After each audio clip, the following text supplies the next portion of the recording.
Let's see what's cooking. It's time for Yo-Yo Max 12. Hello everyone, today we're making Earl Grey macaron with honey buttercream filling. Start off with a large bowl and 2 large egg whites that have been brought to room temperature. And then take an electric mixer and begin beating the egg whites, and you're going to beat them initially until they are frothy. Frothy basically means that you have lots of bubbles and there's no more liquid egg white in the bottom of the bowl, but it'll still be pretty runny.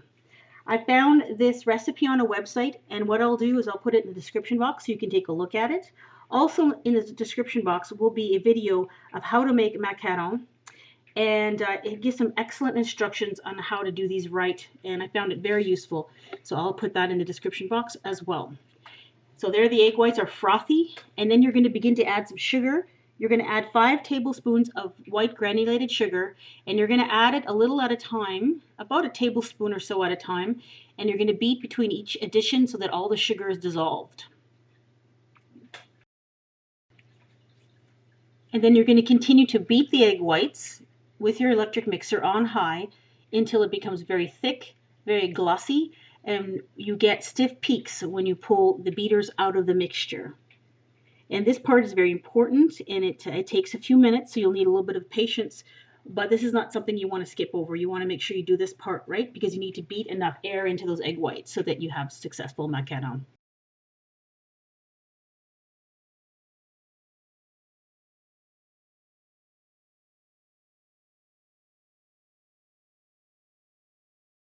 And these are what I consider to be stiff peaks, and your egg whites are ready. Now, you're going to need 1/2 cup of ground almonds for this recipe, and I bought the ground almonds in a package, and the recipe suggests you sift them to make sure there are no lumps or chunks of almond left in there, so that's what I'm doing. And you need 1/2 cup of the ground almonds. Then you're going to place the ground almonds into a larger bowl, and then you're going to add 1 cup of icing sugar, also called powdered sugar. You can also sift the powdered sugar if you'd like to as well. I just added 1 teaspoon of Earl Grey tea. It's actually tea that was in a tea bag, and a tea bag contained about a teaspoon, so it worked out quite nicely. And then stir that together very well until it's well combined. And then you're going to place it into the egg whites.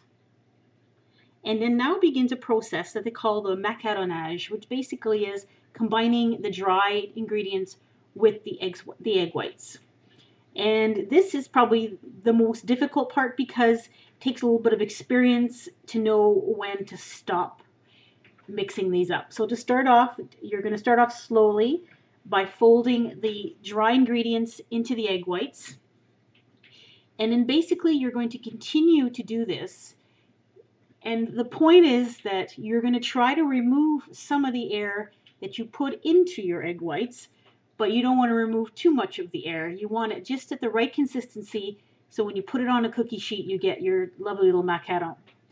And as you're stirring, you can fold, and you're going to start to scratch the surface of the mixture and pull it up to the sides of the bowl, and you'll see it becomes more and more liquid. Now this is a long video because I wanted to show you the transformation of the egg whites. And you'll see me pull the spatula out of the egg whites and let it drip off. And you're looking for that perfect moment when it's just liquidy enough. So you're going to keep stirring and scratching the top of it and letting it drip off. That's not quite it yet. It's not dripping off quite as quickly enough.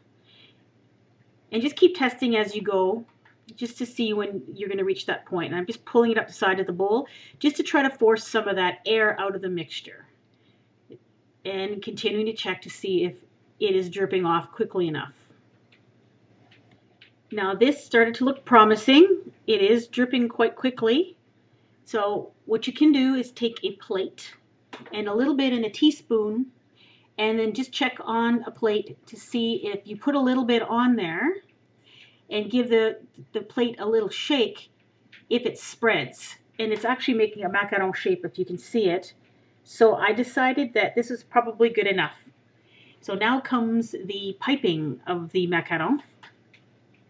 And then you're going to place the mixture into a piping bag. a pastry bag. You could also use a Ziploc bag with the corner cut off as well. That would work. And I'm also not using an icing tip on the pastry bag. I just cut a hole in the bottom of the pastry bag because the hole will be round and that's going to work quite well. And then for the piping, you're going to do this on parchment paper, on a cookie sheet, or on a silicone mat.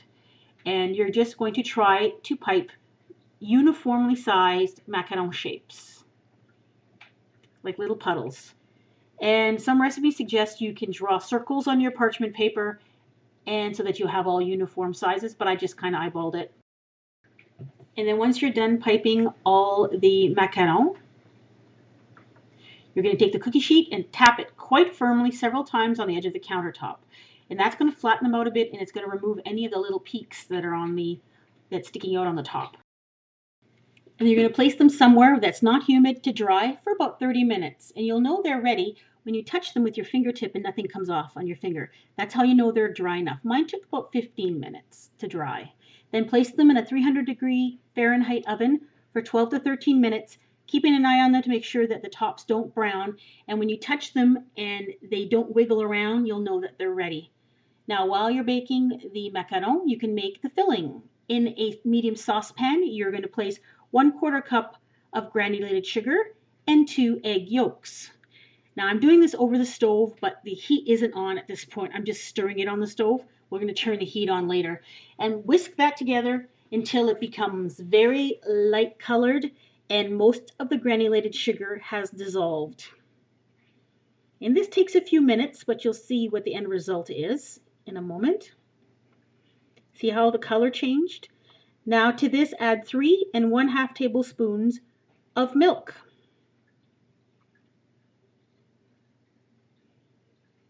Blend that together, and as soon as it's blended, now we're going to turn the heat on to low, and you're going to continue to stir over low heat until this becomes very thick, kind of like a custard.